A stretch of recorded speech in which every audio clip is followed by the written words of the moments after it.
everybody, welcome to Pub Table Racers. Today is Tuesday, November 23rd. The year is 2021. My name is Tim Packman, the co-host and co-owner of Pub Table Racers. Sitting next to me is the one and only, and my co-host. I'm a co-host also. You're both co-hosts. Yeah, nobody's really in charge. Todd Billinger. Their name is? Warren Brooks. Thank you very much for people that don't know by now, folks, after as long as we've been doing this. Thanks for joining us. I hope you're getting all ready for Thanksgiving there. Warren, why do we have a bucket of High Life in front of us? We have a bucket of Miller High Life in front of us because we like to drink and talk about NASCAR racing, any other forms of racing, with our special guests. That's right. I actually have a Yingling. Okay, well, that's fine, because it's keg season. It's keg season. Most people don't know what that is. After racing season Explain it so people know. After NASCAR ends, I have a kegerator. I put a keg in it right away and make it through the holidays with, I like a nice draft beer. You make it through a holiday per keg. Well, it's never empty. We know that. We're never out of beer at Warren's house. Neither's your fridge. That's why the bucket. And in honor of Bobby Ellison, I talked to him today. He's down in Florida. He's spending the holiday down there, so he's doing great. Tonight's show, our guest is Shawna Robinson. Very thrilled and honored to have her on. We'll bring her up in a little bit. Before we get to that, we have to talk about our sponsors. Warren, who's that behind you? We have racingjunk.com. That's right. Go check them out. If it has wheels or involves wheels, they have it. All your racing needs, whatever you need. Buy, sell, trade. They got it. Right. Also, the Garage Shop. Check out some new videos on there. We're going to go to the PRI show. Check out also Rapid Removal. Sorry, Darren. We can fix that. Sorry about that. Rapid Removal. Our buddy Darren. Oh my gosh. Yeah. Oh, I can't get the number. There we go. Please. Give Darren a call. Here, let's anything and everything. Here we go. This is his. He's more important than we are. Yeah, well, move it so you can see the number. You can move it back now. So give Darren a call. You want to get rid of your holiday stuff, your relatives, whatever you want to do. He's the guy. Okay, there you go. There you go. Right, keep going. All right, we got it. Perfect. There you go. See? That's it. Everything's fixable here. We are high tech, and you're also a grip now. Perfect. We have that going on. Get a grip. That's what I always say. Real quick news. Practice and qualifying is back. What do you think about that? Short sessions. Why not? Short sessions, knockout qualifying. It's something, though, but you're going to need it with a new car. Okay. Okay. Did you learn a lot at the test? Charlotte's test? Some good, some bad. Okay. I'm going to leave it at that. All right. Okay. Just let me put it. We're going back Monday. Okay. Next Monday. Already. Okay. So there's some. It needs some work. Okay. Well, that's good though that you're doing the work, right? Okay. Be positive, there, buddy. You know. I'm positive. Okay. Be positive. We're going back Monday. So we got that going on. Also, two things. Our buddy Pete Troutman, who has been a guest on the show, it was announced this morning, or was it yesterday, whatever. He is being inducted into the Western New York Four-Score Hall of Fame, which is the Friends of Auto Racing. It's a very prestigious honor in that area, and so Pete Troutman's going in, and he is. I'm very proud of him. I'm happy. That's awesome. That's awesome. It's a high honor there. My uncle went in a couple years ago. Pete's going in, so it's great. Good for him. Have you been invited to go in? Are you? I have been nominated to go in, but I think I've got decades. If I ever. Oh, really? If I ever. You're not old enough. No, I'm not old enough. They put one guy in who was 47, so no big deal. So I don't know. I don't really think about that. Now I have some news for you. Okay. Starting next week, you can see Pub Table Racers on Speed51.tv. Oh, that's awesome. So we're going to take our show here, take the YouTube, and I talked to Speed 51 TV today and Racing America, and they said, hey, we saw some shows, we want you on. We're going to put on there. So another platform, so we'll have more eyeballs in the short track. You had to spring that. You wanted to give me a little surprise. I want to give you, as my co-host and co-owner. That's good. So there you go. There's some good news for us. Let's cheers to that. We gotta draw up some good guests. That's right. Well, after tonight, I don't know if we can do that. It's going to take a lot. Well, not as good as this one, but we like to go up and down with our guests. Yeah, that's good. They're all cool. They're all good. They're all good. I said, you've seen some shows. They said, yeah. I said, so we're good. He goes, yeah. I said, okay. So we have to clean up our act. Well, one of us does. You have to go for sensitivity training. I'm pretty sensitive. You can be. All right, enough of that. Now it's time for. Let's do it. Let's do it. All right, I'm going to give the intro here. Shawna Robinson, who is celebrating a birthday 1 week from today. I'm not going to say which one. From Des Moines, Iowa. She has driven in 72. Yep, Des Moines is whatever we call it. Des Moines. 72 NASCAR races between Cup, Xfinity, and Truck. She's been a Daytona 500. She has 27 ARCA starts with 5 top 5s. She's a Goodies Dash in the Polaroid car. She won a race in that. She sat on the pole. First female in NASCAR history to sit on a pole, doing so in a Busch Series race. In 1988, she made her debut, finishing 3rd at Daytona in the Goodies Dash car. She won at Asheville, the first female to win a NASCAR touring event. She won at Asheville, and then also she had a truck big rig win at Milwaukee. We're getting right, pretty good, okay. First big rig win at Milwaukee. She has survived broken shoulders, broken ribs, cancer, and she's with us tonight. Ladies and gentlemen, I present to you the one and only Shawna Robinson. Come join us, please. Wow, what an intro that was. Only the finest for you. Wow. Yeah.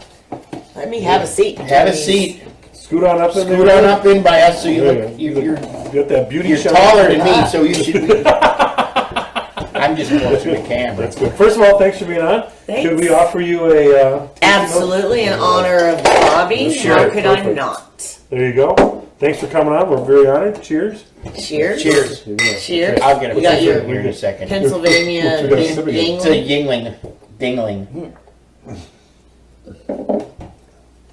Okay. First of all, how are you? I am fabulous. Right? Excuse the hair tonight. I've you have been to Christmas explain- decorating you have to all day, explain- and I've been. If you would have seen me earlier with the. You're fine. Yeah. You're There, fine. there could be glitter. fine. You're fine. There could be glitter. All right, so how does a young lady from Des Moines, Iowa, all of a sudden get involved in racing? Where does it come from? Where did it come from? Comes from Dad. Okay. It absolutely came from Dad. And it's not just me. My brother raced. My sisters are all talented in so many different areas that just, it came from my roots, from Okay. the Midwest. The Midwest. Yes. And so your dad raced Yes. My dad raced from dirt, before asphalt, I was born. both. He ran what was USAC. Okay. Sure, we know USAC. Yeah. Yeah. USAC was kind of NASCAR also. Yes. Same Yes. kind of thing. Well, he ran USAC, but he also ran late model stock cars. All right. And my brother raced late model stock cars. And so growing up, every weekend we were at the racetrack, family. It was all about family. Sure. I mean, my aunts, cousins, we played under the grandstands Yep. at the Iowa State Fairgrounds when we were kids. And then, I remember the times in the infield at Pocono, being just a little tiny girl. But everybody And it's a was picnic, there. My right? mom. It's a cookout. You're grilling out. You're picnicking. Except the tailgate is a station wagon Yeah. instead of a pickup. Instead of a Yeah. pickup. Sure. That's what it Station grew up wagon. with. We Yeah. could sit and face backwards going on. Exactly. Because it was safe back in the day. Yeah, Yeah. absolutely. You need seatbelts. Roll that window down. Let some of that exhaust invite them, kids. Exactly. Here's some lead paint. Yeah.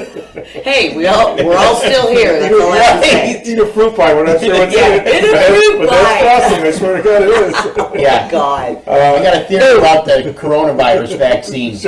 Okay. Can't do nothing to me. Yeah. All the stuff we put in our I ate a bodies. Matchbox car with lead paint. Yeah. Yeah. The fumes I've probably So inhaled throughout when my did it life. come to the point where all of a sudden you got behind the wheel? Well, okay, it went from my dad raced, my brother raced little, and then my dad was definitely the I'll call him the circus leader because he was always looking for that new next thing to do.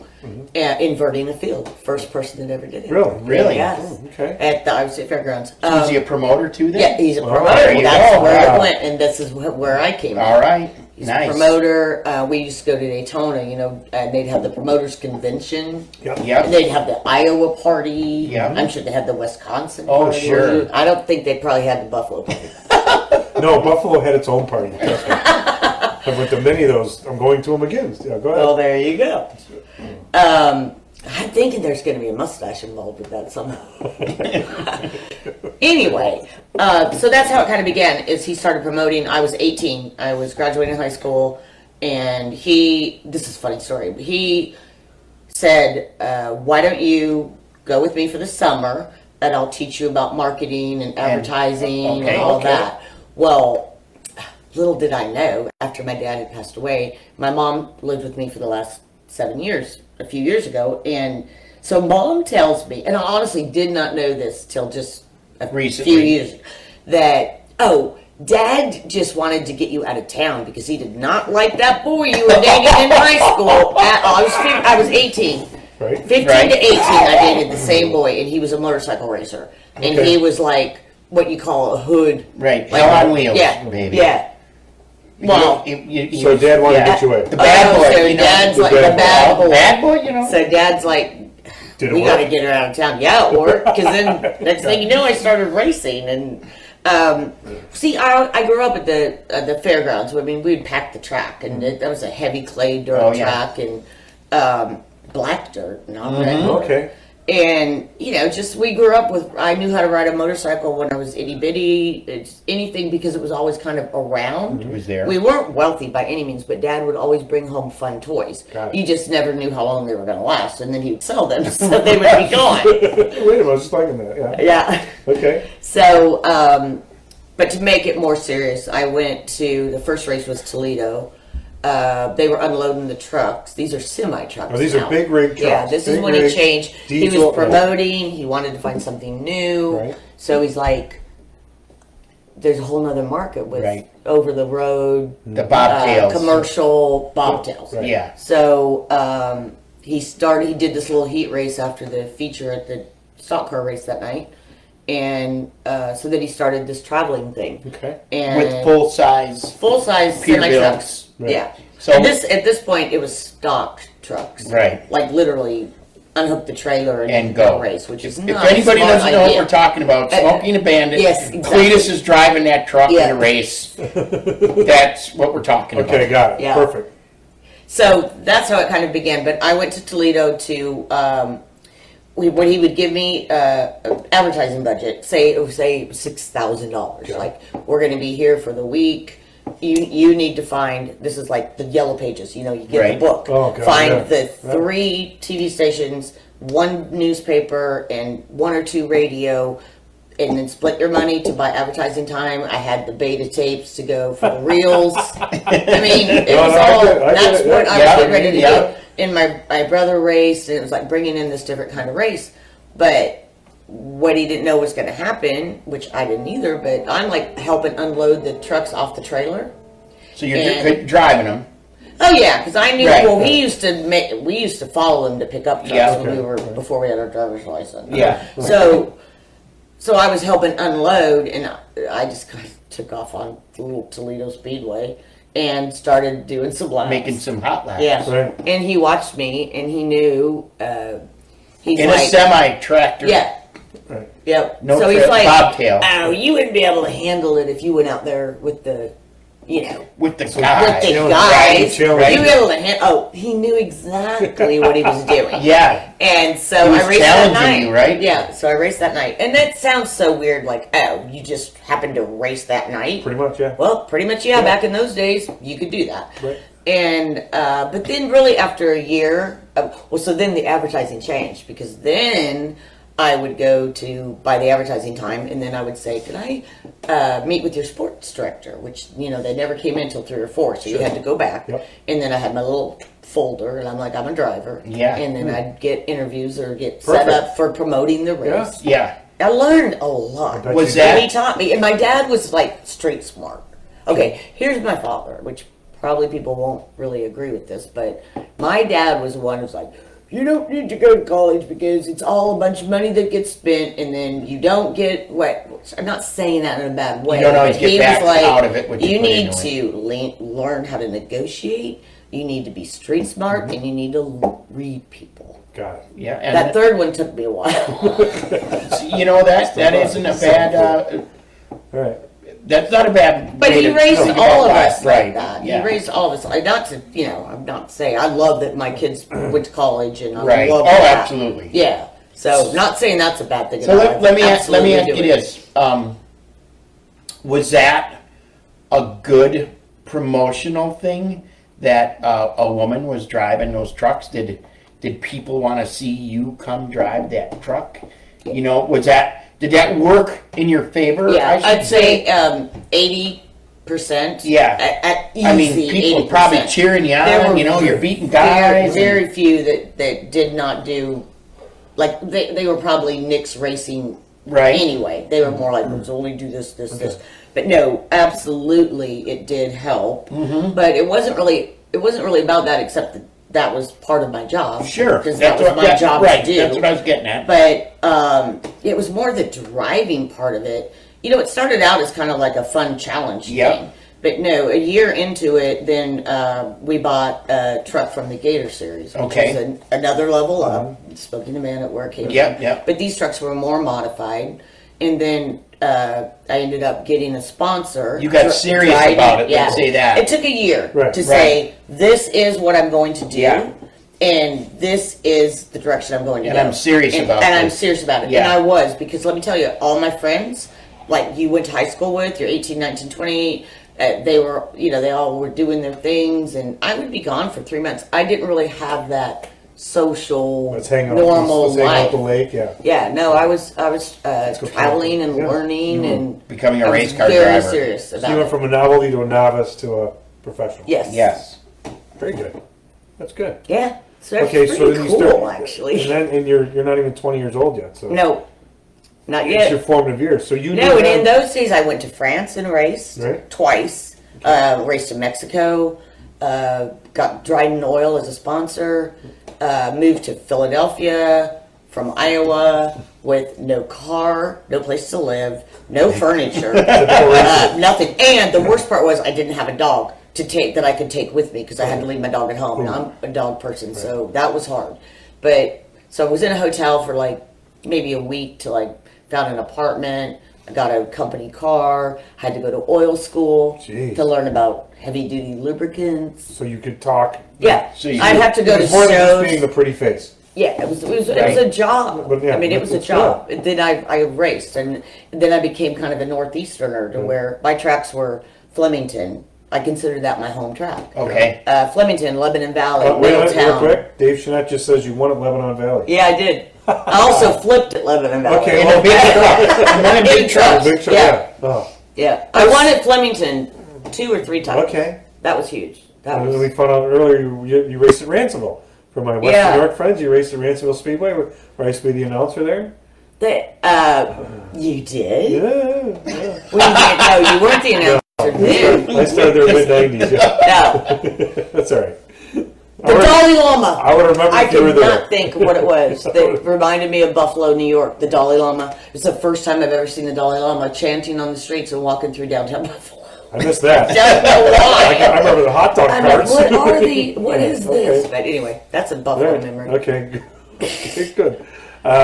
So when did it? So you progressed from the trucks, and then you started on the Goodies Dash, or what was next? So I raced the trucks. I moved in '86 to Philadelphia. Lived there from '86 to '88. In '88, Pat Patterson, that you know, we've known for years. Pat Patterson somehow contacted my boss with Dryden Oil, and is like, we need to move her up. Right. And I always, my mind was never in open wheel, sprint car, anything like that. It was always NASCAR stock cars. It's always the direction I wanted to go. So Pat, at the time I had Don Lamberti, who's very, very huge in Knoxville Raceway, and the Hall of Fame there, the museum, Casey's General Stores. Oh yeah. And that's how I was able to move from trucks to NASCAR, was because Don Lamberti sponsored me to go run at Daytona. They put me with David Watson Racing, who was out of Boone, who had really good cars. Dave Watson. Amazing person. He was in ASA when I was doing ASA. Great guy. Really great guy. Really nice cars. Really nice. Absolutely. Every time we went to the racetrack, you unload from that trailer, you're a threat. That's how it was. Yep. And you know, as time went on, it wasn't so much like that.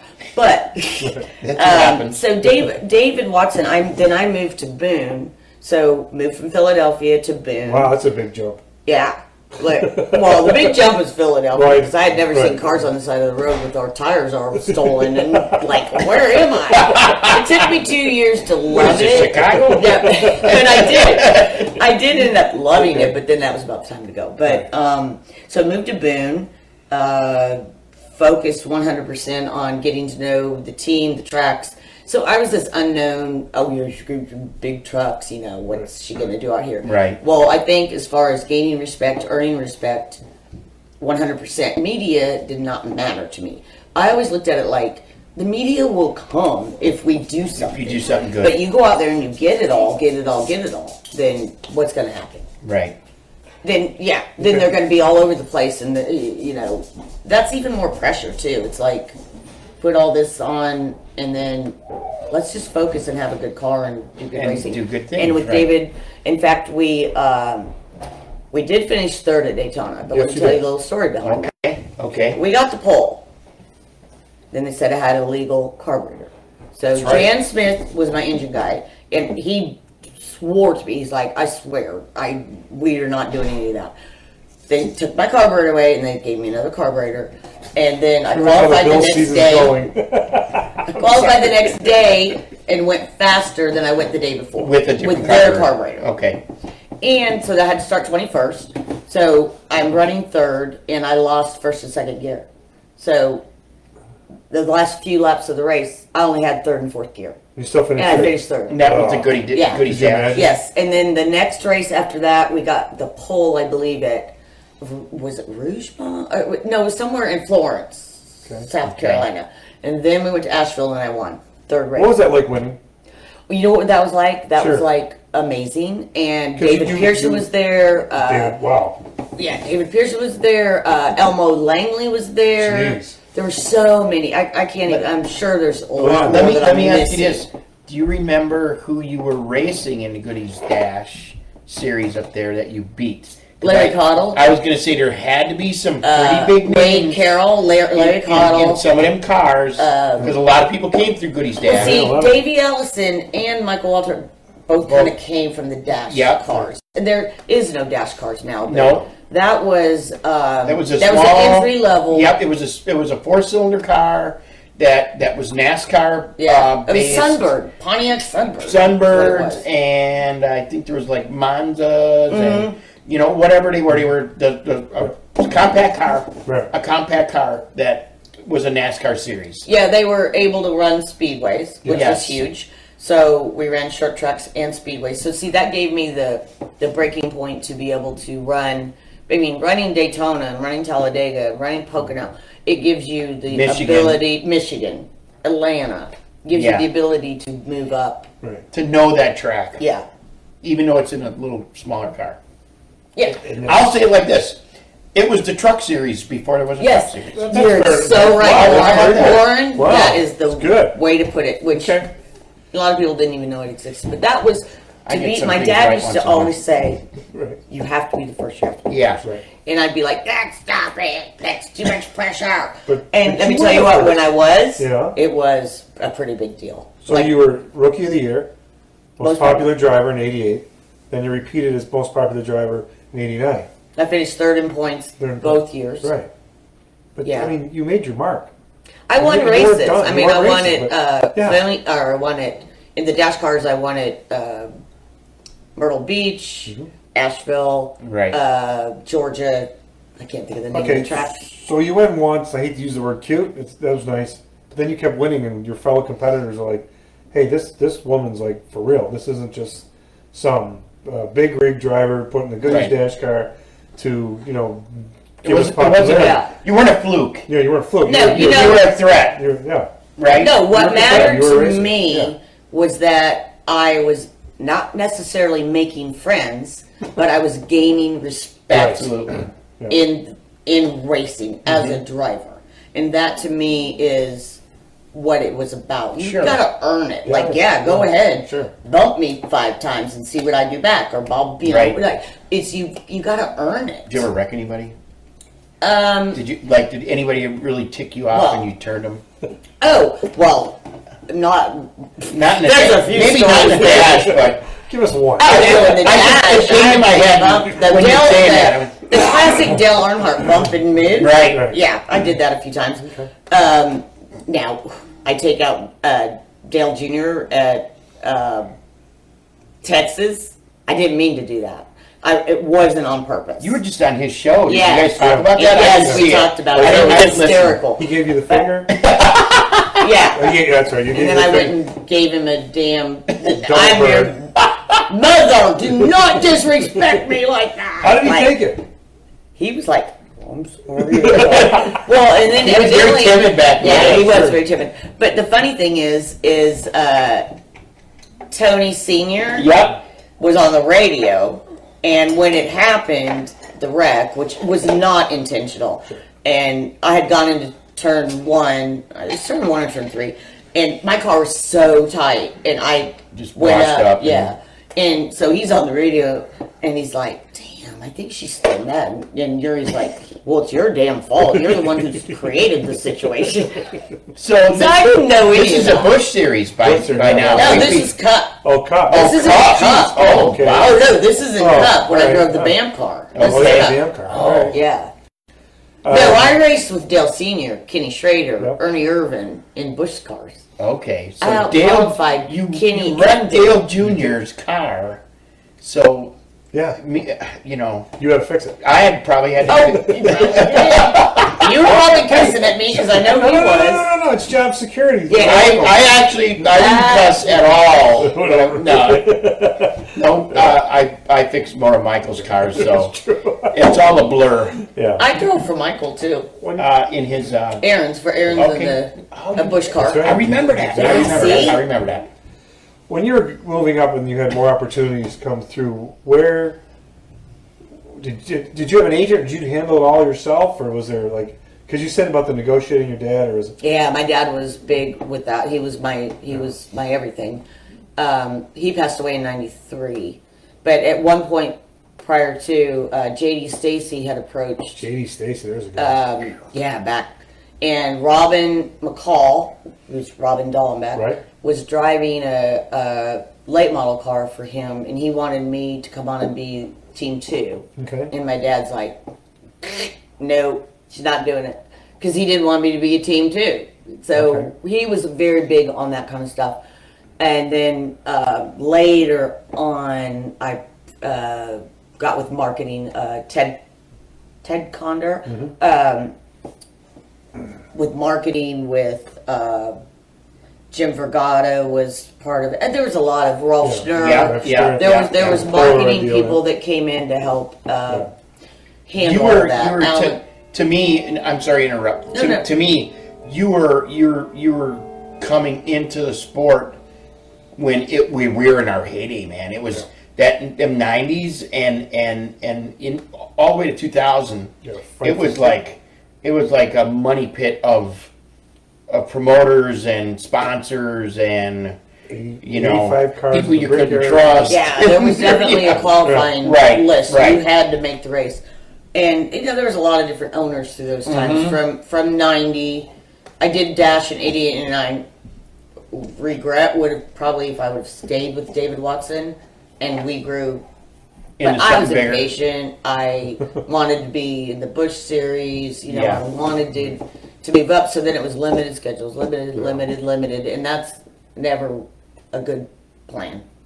If you're going to drive, you got to drive all the time. Yeah. Real quick, anybody has any questions? We'll take them right here. Just put them in. We'll put them through Shawna. She can answer them. Something she wasn't able to do on Dale Jr. show. Yeah. We are here when I told you can answer questions. Rub that in right now. No, wait a minute. I do want to say we got a very nice compliment from Mike Davis. Okay, good. I let him know about the DEI reunion and said, please pass it on to Kelly and Dale Jr., whoever else there. And he goes, certainly will do. He goes, by the way, awesome product with the PTR show you created there. Okay, cool. So take that. I didn't want to follow up with, can we come on your network? That's just been too tacky. Yes, no, I didn't. I was tempting, but we have Speed51.tv. We're going to go there, so that's good. So we did get a compliment from the Dirty Mo Media folks. So they've seen it. Oh, yeah, they've seen it. All right. They had seen it, yeah. Cheers. Cheers. Dirty Mo. I'll take that. So if you have any questions, now's the time to ask. We'll be glad to read them. And So no one has any questions? No, they're going to do them now. They're going to start coming. The thing about, anybody listening? Yeah, they're out there. Trust me. I know they are. What would you say one of your highlights? Your biggest highlights? What do you have? Oh, definitely Milwaukee. Okay. I was 18 years old, and I wanted that truck, and it was amazing. It was a mile track, so first woman ever to win on a speedway. Right. That is probably one of my number ones, and then number two would be the Daytona 500, which you would think that would be number one, but something about being 18 and winning on a speedway. It was a big deal. And Daytona was a big deal. So I want to hear about your Daytona experience. Well, that was who a was little odd. Okay, I was with Michael Krenfus. We were running Kmart.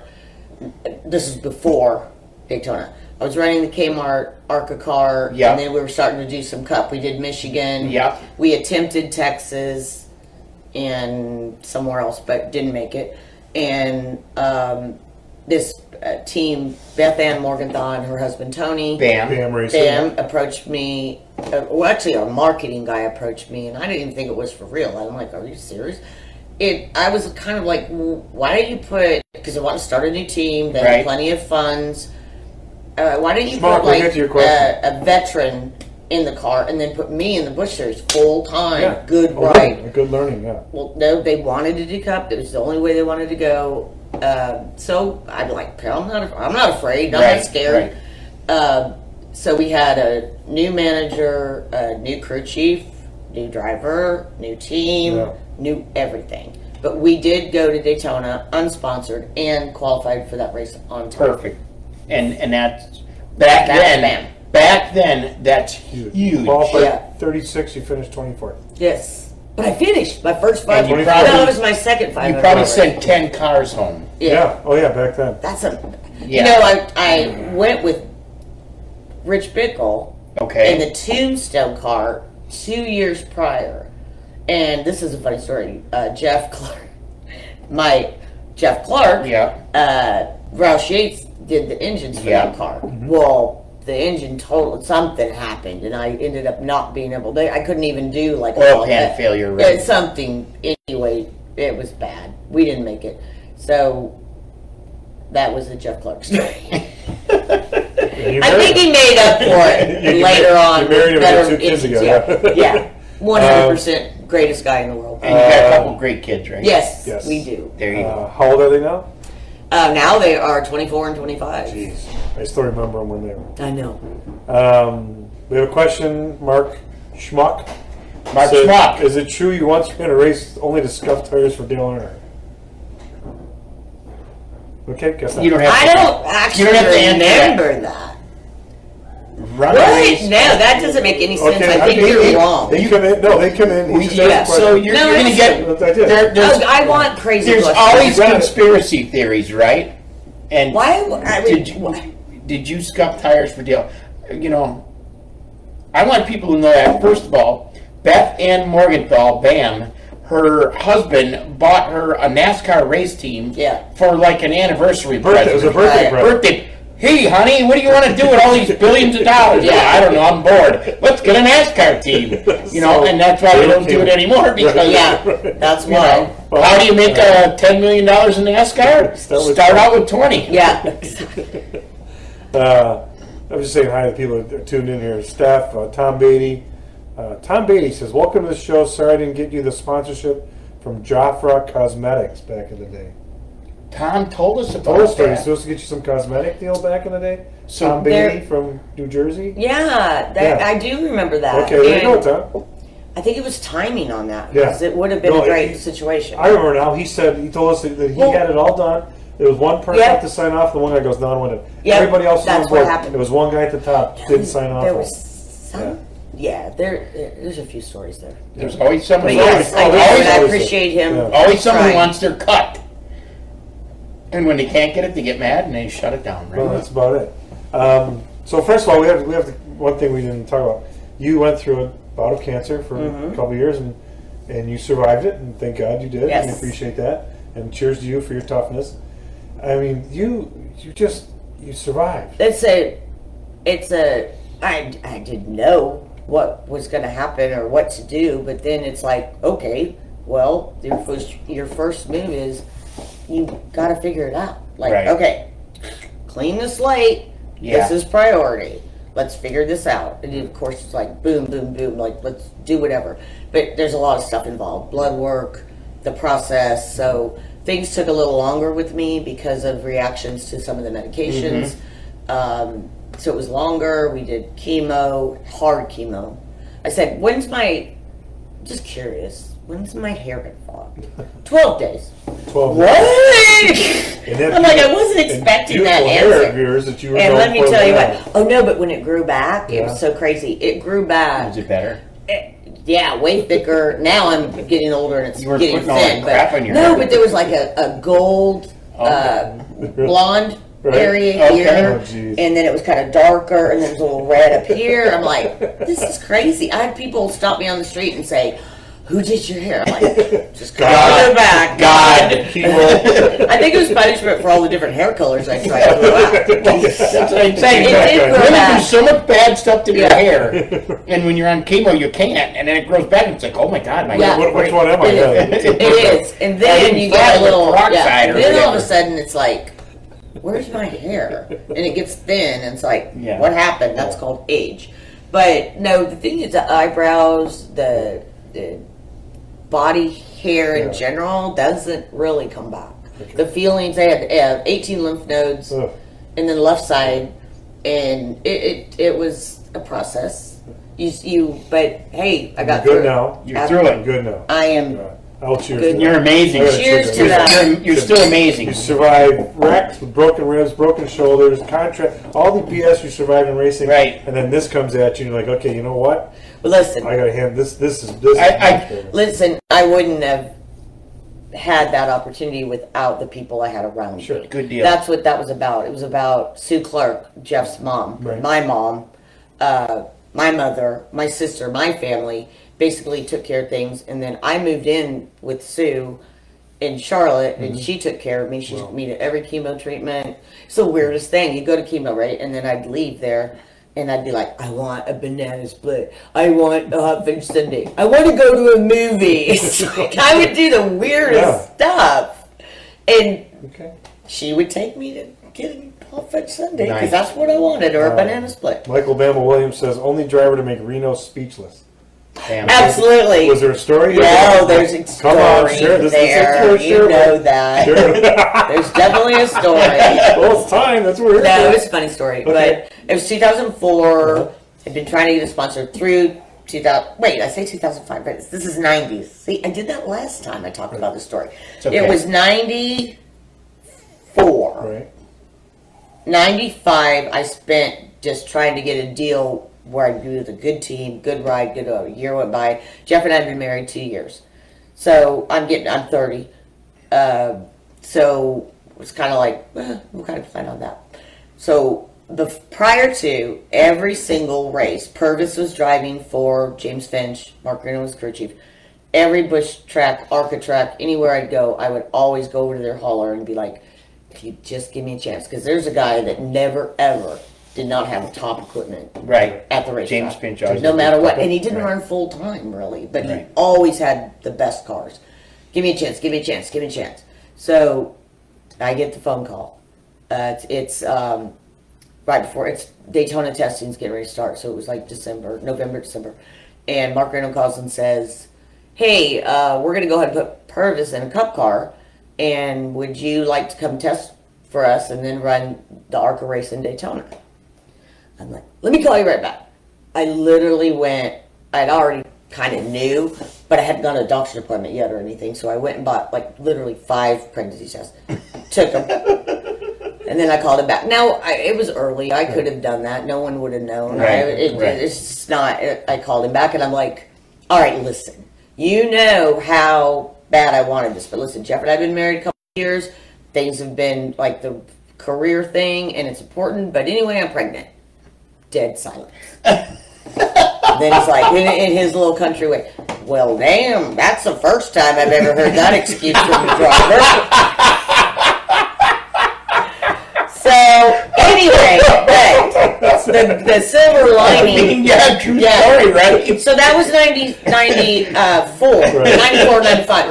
Right. So I had Tanner in 96, and I had Samantha in 97, and then I drove for James Finch in 99 at Daytona, finished second under caution. Right. And then that's what led to Krampus. Okay. Got it. So see, there's always something. It's always a silver lining there. And let me tell you what, I don't care who would be, what ride, whatever, but having those two babies was more important than anything else you got. Exactly. Yep. It's a great. I you left agree. your legacy on the track, and now you're leaving your legacy in life.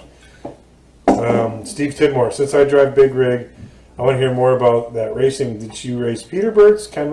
Peterbilt's, Kenworth? What'd you race? My first truck was a 76 International. Okay. My second truck was an 84 Kenworth. And then my, can I cuss on this show? Sure. Go ahead. My badass truck was a Kenworth fiberglass shell, lowered, single axle. That's what we won Flemington in. Are they conventional or cab overs? Oh no, they're conventional. It's a big, yeah. It's a front. It's a long big front end. nose. Okay, You so know it's the a difference shell. between a conventional and a cab over? Yeah, Do I need to? He doesn't know. Okay, here's the difference. Okay. Your face is here, Right. or your face is here, but you see the hood. So which is which? The cab over that's it. The There's flat, no the hood. cab over is the flat. Okay, I got that part. Okay, what's it called? It's a Cab cab over. over. Okay, so conventional is Is the one with Okay, the then motor The out front. nose. I know the Conventional motor- has a The nose. engine's out front. Okay, got it. Yes, Right. but Conventional, you're riding on the motor. Got it. Exactly. You have to flip the yes, whole cab exactly. up, and it's But like- with the Kenworth, with the nose, Right. we moved the motors back to distribute Probably weight. cheating, right? No, Is that it was a legal? rule. Oh, it was a okay. rule. The fiberglass shell. Yeah. right. You only had 5 gears instead of 10. Okay. And then went to single axle instead of the tandem. Instead of the tandem axle. So it was lower. We'd go sideways on dirt. It was fun. And at like Pocono, those things ran like 170. Yeah. Pocono? That's getting And done in that Pocono big and truck. Atlanta. Yeah. And they don't stop quick. No. And you can't see for too long. Well, only if you hit What's something. Till the what's smoke like clears. when you're wrecking those things? It's got to be a big wreck. It's a lot of weight to Well, stop. it Big isn't truck, any big wreck, wreck. a big Yeah, but wreck. that's a lot of weight you're trying to stop. Yeah. Big truck, big wreck. Yeah. All right. Dave Chenette says, do you remember him? Dave Chenette, I guess he was on your crew at BAM. Yes. Okay. Oh, yes, Okay. Bug. Yes, I do. He said, I gave her a pep talk walking down pit road before she qualified for the Daytona 500.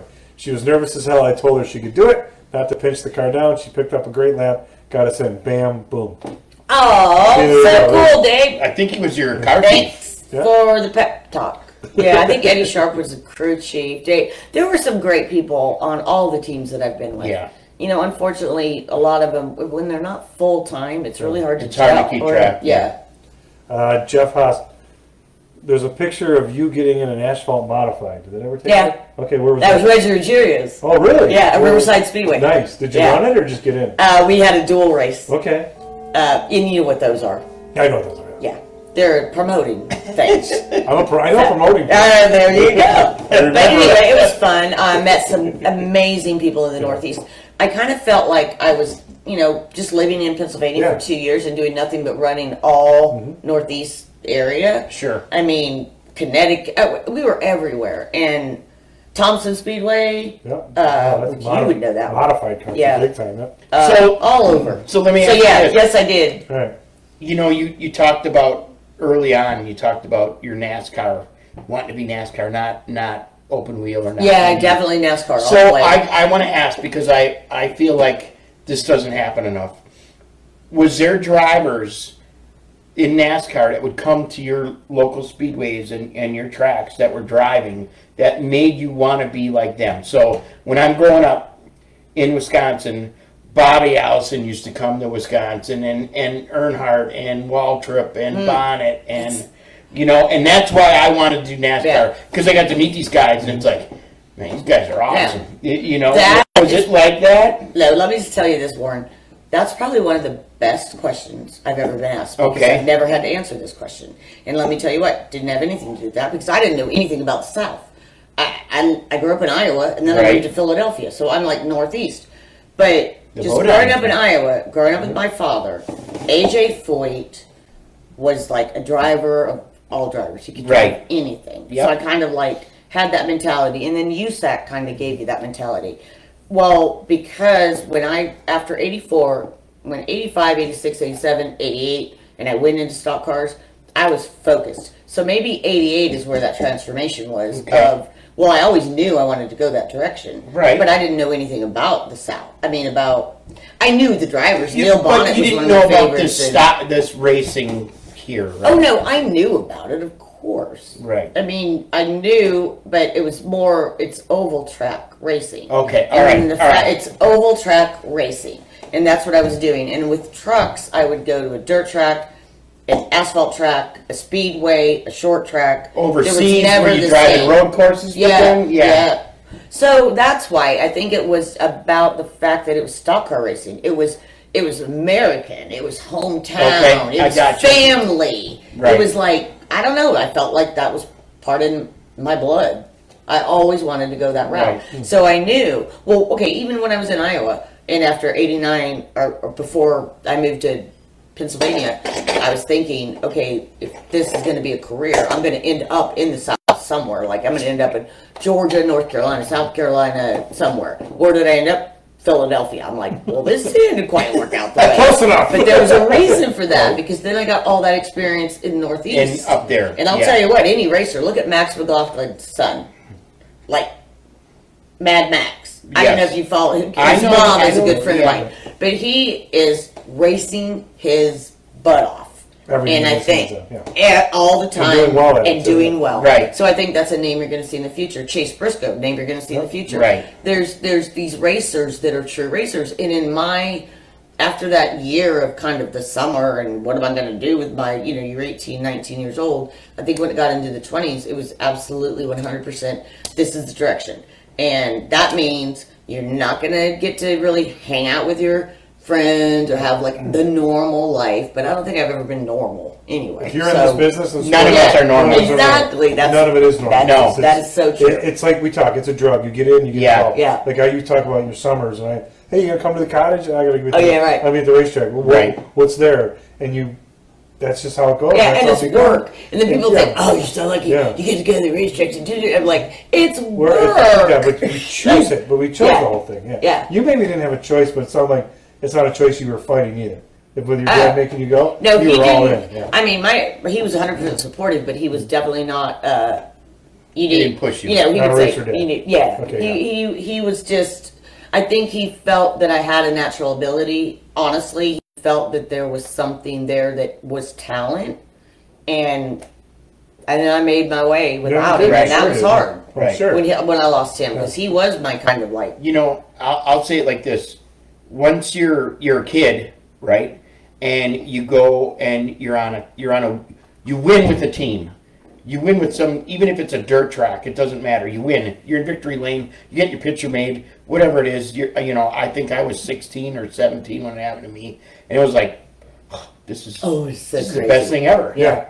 This is the greatest thing ever. And then, I try to do my own thing and race a little bit, and I won a couple times, but blah blah blah. But that never leaves your. You want to get back to victory lane, and even if it's a take that dumb picture, you want to get back to victory lane. That's what it's all about. What you saying how winning in Milwaukee was your best moment, because it's like you finally said you're right. You know what I mean? And that's it. It's a drug. Mike Morgan wants to know: would you ever given thought to go truck racing again? Not at this point. I mean, what is he talking? Is he talking like the NASCAR truck series or back to big trucks? No, I don't think that'd probably be a good route for me to go. But do that? No, I think there's a new series. There is. They just had a big ring thing down in Rockingham. Yeah, big deal. Okay, so the racing ends, and there's one thing you have done all along. That of all this creative mind that you have, and you are incredible. I've seen your photos around. Interior designer, decorator. Yeah. Is that both, right? Well, it's artist. Yeah. It started out when I was pregnant with, even a little before that. But when I was out for 2 years in 96 and 97, I painted, I did Kim and Ernie Irvin's house. Okay. And when they lived in Mooresville. And did the whole room. I mean, the whole house. I picked all the colors. So it kind of like started, but it started with faux finishing, which now I wouldn't do for anyone, never again.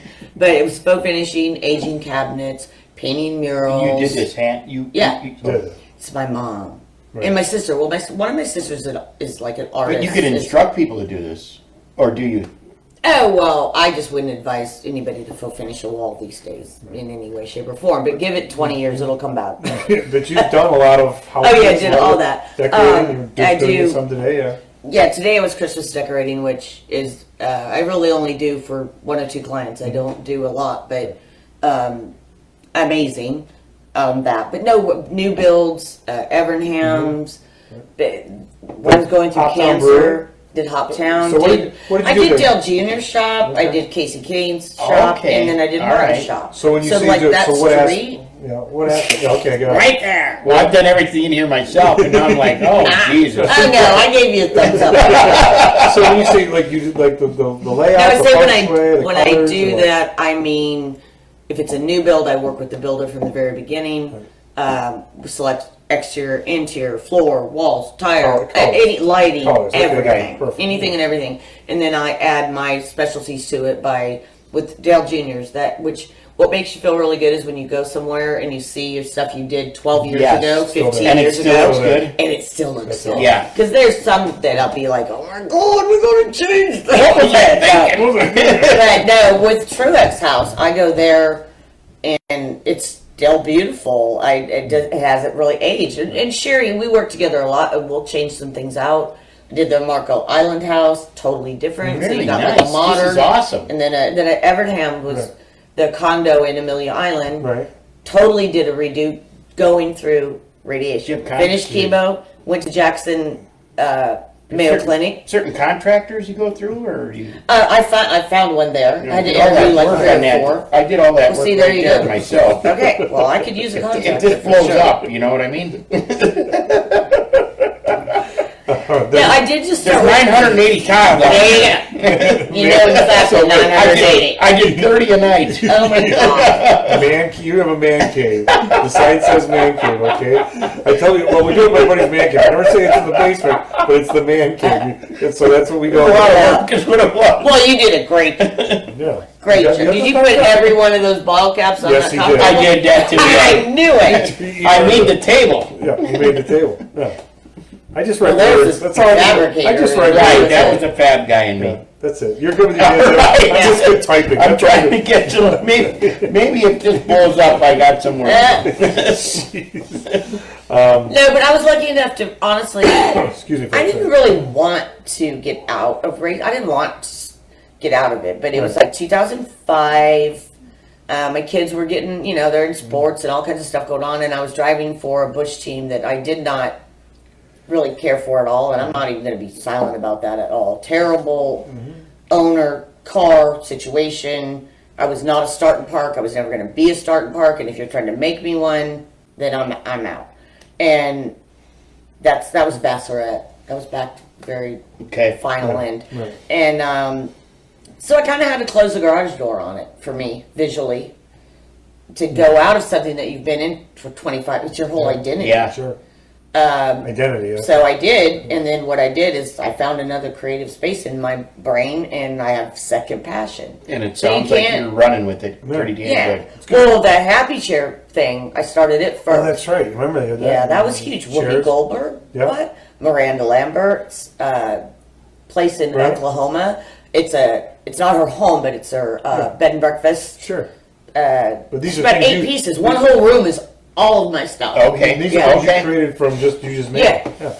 Now vintage pieces sewn together, hand sewed folk art on the back of a chair. Oh, nice. Just all kinds of cool stuff. But now I'm doing more just design, new builds. Evernham's building right now. Very good. Working with them. It's just trying to keep busy, but So I don't know. I have a final question for you. Okay, final. So when you're doing what you're doing and you're racing, when young girls came up to you, No. what was I want to say, what did you say?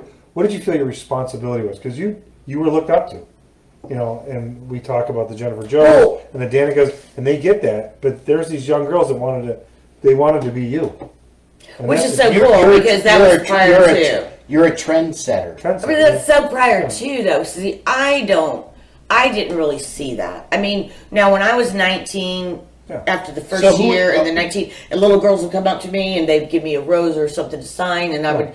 It was like I knew that this was a path I needed to do. Right. When it came to Lynn St. James had a huge part of putting women together. And Patty. Sure. Yeah, Patty, Danica. Yeah. But Danica's way later than you. She's way later, but I went to a lot later. Yeah, well, I was Women's Sports Foundation was nominated.